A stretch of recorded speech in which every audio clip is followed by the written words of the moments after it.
షాద్ నగర్ వైపు ఉన్న మన స్వర్గసీమ వెంచర్లో ప్లాట్లు కొన్న వాళ్ళంతా సంతోషంగా ఉన్నారు. ఒక్కసారి విజిట్ చేయండి. ఘోర విషాదకర ఘటన.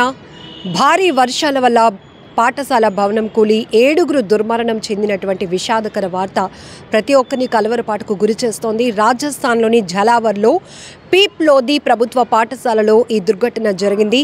అయితే గత కొద్ది రోజులుగా భారీ వర్షాలు కురుస్తూ ఉన్నాయి. దీంతో ఒక్కసారిగా స్కూల్ యొక్క పైకప్పు కుప్పకూలిపోవడంతో అప్పటికే అందులో పదుల సంఖ్యలో విద్యార్థులు ఉన్నారు. ఆ పైకప్పు కూలిపోవడంతో విద్యార్థులపై పడింది. ఇందులో ఈ ఘటనలో 7గురు ప్రాణాలు పోగొట్టుకున్నారు.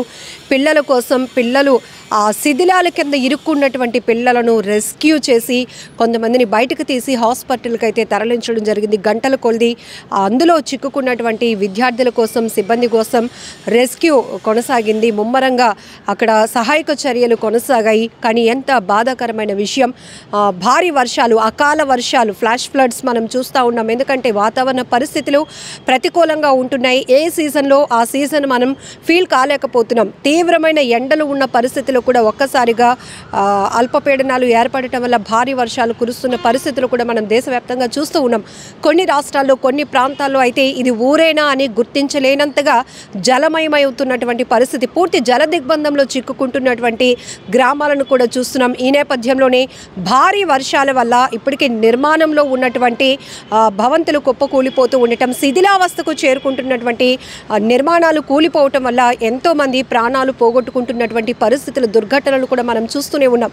ఇప్పుడు రాజస్థాన్లో ఈ భారీ వర్షాల వల్ల స్కూల్ భవనం పైకప్పు కూలి ఆ దుర్ఘటనలో 7గురు ప్రాణాలు పోగొట్టుకున్నారు. ఇప్పటికి తీవ్రంగా గాయపడినటువంటి వారిని హుటాహుటీన హాస్పిటల్కి అయితే తరలించడం జరిగింది. వారి కోసం కూడా తల్లిదండ్రులు బోరును విలపిస్తున్నటువంటి పరిస్థితి. స్కూల్కి వెళ్ళి ఇంటికి తిరిగి వస్తారు అనుకుంటే ఇలా ఈ ప్రమాదంలో చిక్కుకొని కొంతమంది పిల్లలు ప్రాణాలు పోగొట్టుకున్నారు. మరికొంతమంది క్షతగాత్రులుగా మారిపోయారు. తీవ్రమైనటువంటి, ఎందుకంటే అవి సిమెంటు పెళ్ళలు కాబట్టి చాలా గట్టిగా దెబ్బలు కూడా తగులుతూ ఉంటాయి. ఆ సమయంలో ఒక్కసారిగా భవంతి పైకప్పు కూలిపోవటం వల్ల స్కూల్లో స్టడీస్లో ఉన్నటువంటి పిల్లలు, అప్పటి వరకు చదువుతూ ఉన్నటువంటి పిల్లలు, చదువులో నిమగ్నమైనటువంటి పిల్లలపైన ఒక్కసారిగా అమాంతం ఆ స్కూల్ భవనం పైకప్పు కూలిపోయింది. అందులో కాపాడండి అంటూ పిల్లలు చేసినటువంటి ఆ ఆర్తనాదాలు ప్రతి ఒక్కరిని తీవ్ర కలవరపాటుకు గురి చేస్తున్నాయి. అసలు ఈ ప్రమాదంలో ఎంతమంది చనిపోయి ఉంటారు అనేది ప్రతి ఒక్కరిని ఒక భయాందోళనకు గురి చేసినటువంటి పరిస్థితి. అయితే ఆ శిథిలాలు తొలగిస్తున్న కొలది అందులో 7గురు చనిపోయినటువంటి పరిస్థితిని చూసి ప్రతి ఒక్కరు గగ్గోలు పెట్టారు. అక్కడికి చేరుకున్నటువంటి స్థానికులు కావచ్చు, తల్లిదండ్రులు కూడా తమ పిల్లల కోసం పెద్దగా అరుపులు, కేకలు పెట్టడమే కాదు, గుండెలు బాదుకుంటూ ఏడ్చారు. అయ్యో, స్కూల్కి చదువు కోసం పంపిస్తే ఇలా ప్రాణాలు పోయాయే అంటూ వారు రోధించిన తీరు ప్రతి ఒక్కరిని కదిలిస్తోంది, తీవ్ర కలవరపాటుకు గురి చేస్తోంది. ఇక్కడ రాజస్థాన్లోని జలావర్లో జరిగినటువంటి ఒక ప్రభుత్వ పాఠశాల దుస్థితే కాదు, మనం తరచుగా చూస్తూ ఉంటాం. వర్షాకాలంలో ఎక్కువగా ఇలాంటి ప్రమాదాలు మనం గుర్తిస్తాం. ఎందుకంటే చాలా వరకు ఓల్డ్ బిల్డింగ్స్ ఏవైతే ఉన్నాయో, కన్స్ట్రక్షన్స్, పురాతన భవనాలు కూడా జనావాసాల మధ్య ఉండటం, వాటి వల్ల ఎప్పుడు ఎలాంటి ప్రమాదం పొంచి ఉంటుందో మనకు తెలీదు. అలాగే రిటర్నింగ్ వాల్స్ కూలిపోతూ ఉండటం మనం చూస్తాం. ప్రహారీ గోడలు కూలిపోవటం, నిద్రావస్థలో ఉన్నటువంటి కుటుంబ సభ్యులపైన నేరుగా ఆ ఇంటి పైకప్పులు కూలిపోవటమో, ప్రహారీ గోడలు కూలిపోవటమో, ఇల్లే కూలిపోవటమో ఇలాంటివి చూస్తున్నాం. అందులో చిక్కుకొని ప్రాణాలు పోగొట్టుకున్న వారి పరిస్థితులు కూడా మనం చూస్తున్నాం. సాధారణంగా వాతావరణ శాఖ అధికారులు ఈ రెయిన్ కోసం మనం ఎలా అయితే అలర్ట్ చేస్తారో అలానే ఈ పురాతన భవనాలు కానీ, నిర్మాణంలో ఉన్నటువంటి భవనాల విషయంలో కూడా చాలా జాగ్రత్తగా ఉండాల్సిన అవసరం ఉందని చెప్తూ ఉంటారు.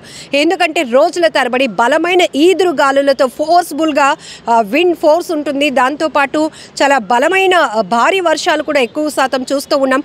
ఇలాంటివి ఎక్కువగా మనం చూస్తున్నాం. లోతట్టు ప్రాంతాలు జలమయమైపోతూ ఉన్న పరిస్థితుల్లో కూడా కొంతమంది వాహనాలు కూడా కొట్టుకుపోతూ ఉంటూ ప్రాణాలు కూడా పోగొట్టుకున్నటువంటి పరిస్థితులు చూస్తాం. ఎక్కువగా ఏజెన్సీ కొండవాలు ప్రాంతాల్లో అయితే భారీ కొండ చర్యలు విరిగిపడి చాలామంది భారీ వాహనాలను కూడా తిరగబడేలా చేస్తాయి. అందులో చాలామంది ప్రాణాలు పోగొట్టుకున్న పరిస్థితులు కూడా మనం చూస్తూనే ఉంటాం. సో ఎప్పటికప్పుడు వాతావరణ శాఖ హెచ్చరిస్తూనే ఉంటుంది భారీ వర్షాల సమయంలో. అందుకే ప్రభుత్వాలు కూడా ఒక నిర్ణయం తీసుకొని వర్షాల వల్ల ఎవరికి ఎలాంటి ప్రాణ నష్టం జరగకుండా ఉండాలి, ప్రజలు ఎలాంటి అసౌకర్యానికి గురి కాకూడదు అనే ఉద్దేశంతో సెలవులు కూడా ప్రకటించే సందర్భాలు మనం చూస్తూ ఉంటాం. సో ఇక్కడ కూడా రాజస్థాన్లో గత కొద్ది రోజులుగా భారీ వర్షాలు కురుస్తూ ఉన్నాయి. దానివల్ల ఎంతో ఆస్తి నష్టాలు, ప్రాణ నష్టాలు జరుగుతున్నప్పటికీ కూడా ఇంకా ఎక్కువ రోజుల పాటు స్కూళ్ళకి సెలవులు పొడిగించే అవకాశం లేకపోవడంతో స్కూల్స్ రన్ అవుతూ ఉంటాయి. స్కూల్స్ ఉన్నాయి కాబట్టి అంత భారీ వర్షంలో కూడా చాలా ప్రయాసపడి పిల్లల్ని పంపిస్తూ ఉంటారు తల్లిదండ్రులు. ఎందుకంటే వాళ్ళకి మళ్ళీ అటెండెన్స్ ఇష్యూ వస్తుంది, పిల్లలు మళ్ళీ స్టడీని అందుకోలేరు, మళ్ళీ ఇబ్బంది పడతారనే ఉద్దేశంతో ఇలాంటి ప్రమాదాన్ని ఊహించకుండానే, ఎందుకంటే ఒకవేళ అలాంటి స్థాయిలో వర్షాలు పడితే ప్రమాదం ఉంటే ప్రభుత్వమే ఒక ఇనిషియేట్ తీసుకొని ఒక ప్రకటన ఇస్తుంది కదా, సెలవులు ప్రకటించడం. ప్రభుత్వం అలాంటి చర్యలు తీసుకోలేనప్పుడు స్కూల్స్ రన్ అయితే ఖచ్చితంగా ప్రతి తల్లిదండ్రులు పిల్లల్ని స్కూల్కి పంపించడానికి ఇష్టపడతారు.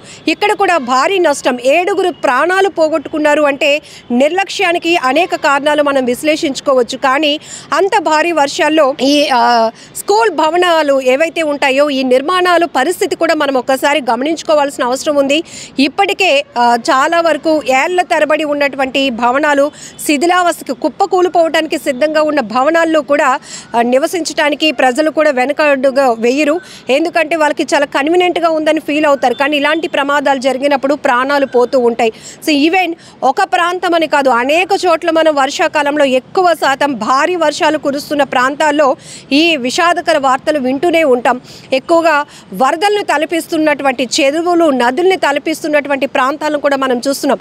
అలాంటి చోట్ల స్కూళ్ళకి సెలవులు ప్రకటించడం కూడా బెస్ట్ డెసిషన్ అని చెప్పుకోవచ్చు. ఎందుకంటే కొంతమంది పిల్లలు అలా వెళ్తూనే విద్యుత్ ఏదైతే వాటర్లోనికి కరెంటు వైర్లు పడిపోతూ ఉండటం, అందులో కరెంట్ పాస్ అవుతూ ఉండటం, వీళ్ళేమో తెలియక నడుస్తూ వెళ్తూ ఉండటం, అంతలోనే విద్యుత్ ఘాతానికి గురై ప్రాణాలు పోగొట్టుకోవటం. సో వర్షాల వల్ల కూడా మనకి ఎంత ఉపయోగమో అంతే ప్రమాదం కూడా పొంచి ఉంది. కాబట్టి చాలా జాగ్రత్తగా ఉండాల్సిన అవసరం కూడా ఉంది. ఇప్పటికే మీ ప్రాంతాల్లో ఏవైనా కుప్పకూలిపోవడానికి సిద్ధంగా ఉన్న నిర్మాణాలు, కట్టడాలు, భవంతులు ఏవైనా ఉండుంటే గనక స్థానికంగా ఉన్నటువంటి అధికారులకు ఇన్ఫర్మేషన్ ఇచ్చి మనం కూడా సేఫ్టీగా ఉండాల్సిన రెస్పాన్సిబిలిటీ మనకి ఉంది. వీటిపైన ఎప్పటికప్పుడు మానిటరింగ్ చేయాల్సినటువంటి బాధ్యత అధికారులకు కూడా ఉంది. ఎక్కువ చూస్తాం మనం విశాఖ లాంటి ప్రాంతాల్లో కావచ్చు, మిగతా ప్రాంతాల్లో కొన్ని ఓల్డ్ సిటీస్ లాంటివి ఉన్నప్పుడు అక్కడ ఎక్కువగా 50 ఏళ్ళేంటి 100 ఏళ్ళు పైబడి నిర్మాణాలు జరిగినటువంటి ఇళ్లల్లోని ఇప్పటికీ ప్రజలు ఉంటూ ఉంటారు. అది ప్రమాదం ఆ కుటుంబానికే కాదు, చుట్టుపక్కల ఉన్న వాళ్ళకు కూడా ఒక భయంకరమైన పరిస్థితి మారడానికి అవకాశం ఉంటుంది. సో ఏది ఏమైనా రాజస్థాన్ జలావర్లో ఈ పీప్ లోధి ప్రభుత్వ పాఠశాలలో దుర్ఘటన చాలా బాధాకరం, చాలా విషాదకరం. ఒక్కసారిగా అక్కడ ప్రతి ఒక్కరూ ఏడ్చిన విధానం కావచ్చు, ఆర్తనాదాలు పెట్టి పిల్లల కోసం తల్లిదండ్రులు గుండెలు బాదుకున్నటువంటి రోధించినటువంటి తీరు కూడా ప్రతి ఒక్కరిని తీవ్రంగా కలిచివేస్తోంది. నిజంగా ప్రస్తుతం ఉన్నటువంటి సమాజం దేనికి ప్రయారిటీ ఇస్తుంది? ఆర్థిక సంబంధాల చుట్టూ మాత్రమే తిరుగుతోంది. మళ్ళీ ఎన్నికలంగానే చాలా విరక్తి కలుగుతున్నాం. మంచి అనిపిస్తుంది కదా, లేడీస్ కూడా ఛాలెంజింగ్ జాబ్స్ చేసినప్పుడు చాలా బాగుంటది. ట్రాఫిక్ అసిస్టెంట్స్ గా నియమించిన ట్రాన్స్జెండర్స్ అందరితో సాల్యూట్ చేయించుకుంటున్నారు. ఫుడ్ డెలివరీ ఇవ్వటానికి వెళ్ళినటువంటి డెలివరీ బాయ్ అనిల్ పై కళ్ళ ముందు